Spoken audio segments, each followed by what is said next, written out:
Assalamualaikum warahmatullahi wabarakatuh. Waalaikumsalam warahmatullahi wabarakatuh. Terima kasih Bapak Ibu sekalian sudah meluangkan waktu di sela-sela kesibukannya bergelut dengan rapor. Jadi pagi ini saya minta bantuan dari Bapak Ibu untuk mendampingi saya.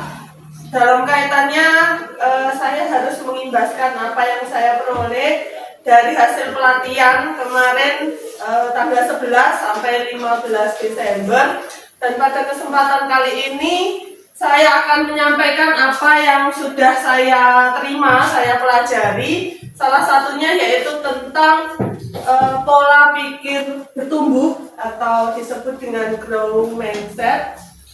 Jadi yang namanya pola pikir di sini adalah sesuatu yang mendasari dari cara kita mengambil keputusan ataupun bertindak.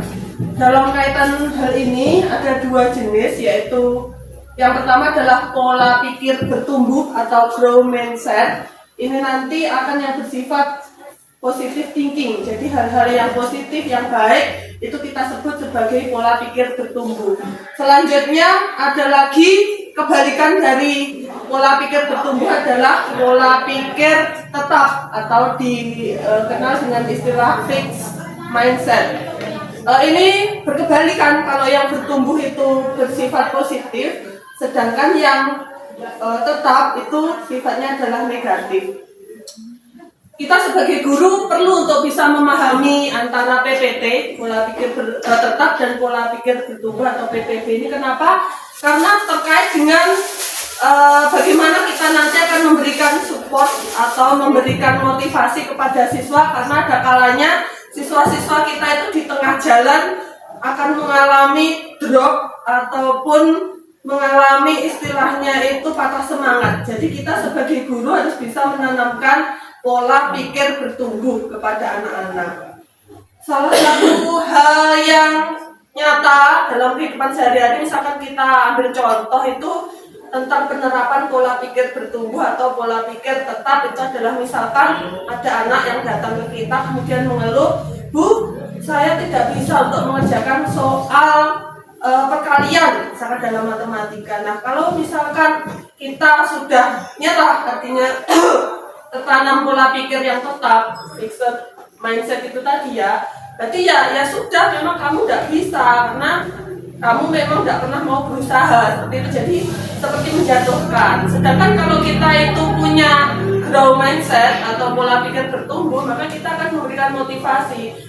Begini nak, kalau misalkan kamu sekarang merasa tidak mampu, tidak bisa, kamu masih tetap bisa belajar di rumah, minta bantuan kepada kakakmu, kemudian di sekolah kamu bisa bertanya kepada bapak ibu guru, kemudian kamu juga bisa ikut les tambahan. Jadi dalam keseharian kita itu sebagai guru harus terus menumbuhkan pola pikir bertumbuh itu atau positive thinking.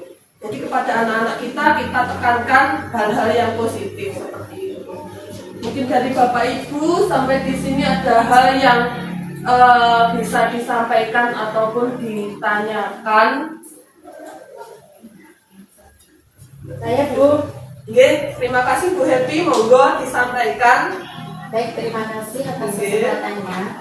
Kemudian di sini saya akan menanyakan, ketika seseorang itu tadi butuh growth mindset, CPB, ya. Itu jika anak itu sudah sering diberikan atau diberikan ucapan motivasi, tapi kok masih tetap dia itu semangatnya itu masih belum ada perubahan, itu bagaimana? Untuk kita itu memberikan pemantik agar si anak ini ada paling tidak sedikit lah ada perubahan. Terima kasih Bu. Pertanyaannya bagus, terima kasih Baby. Dari pertanyaannya Baby saya juga jadi berpikir. Jadi memang yang namanya PPB atau growth mindset ini tidak bisa serta-merta kita tanamkan ujuk-ujuk gitu terus bisa anak-anak itu menerima dan oke, bisa diterapkan, tidak seperti itu. Kalaupun misalkan kita sudah berusaha berkali-kali dan anak ini tetap tidak menunjukkan perkembangan atau gimana, kalau menurut saya Bu, kita ikut masuk langsung ke apa yang dialami anak-anak itu. Jadi kita menanamkan empati, kita ikut, jadi kayak memberikan teladan.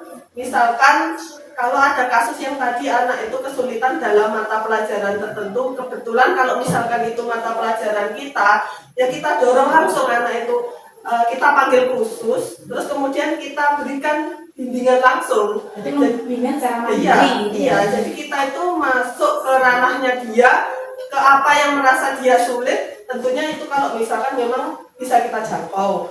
Tapi kalau untuk hal-hal yang tidak terkait dengan kehidupan di sekolah tentang pelajaran, mungkin kita akan sulit untuk hal itu. Jadi menurut saya kita bisa melibatkan diri pada kesulitan yang dialami anak-anak itu selama itu masih dalam ranah kegiatan belajar mengajar di sekolah seperti itu. Ya, terima kasih. Terima kasih. Demikian tadi Bapak Ibu apa yang bisa saya sampaikan. Nanti untuk kedepannya saya akan lebih sering untuk sharing, artinya saya akan melibatkan Bapak Ibu untuk memberikan masukan, saran dan sebagainya demi agar kita belajar itu bisa sama-sama mendapatkan sesuatu yang bermakna, agar kita sama-sama bisa memberikan pelayanan yang terbaik kepada anak didik kita. Dan akhir kata terima kasih banyak Bapak Ibu. Assalamualaikum warahmatullahi wabarakatuh. Waalaikumsalam warahmatullahi wabarakatuh.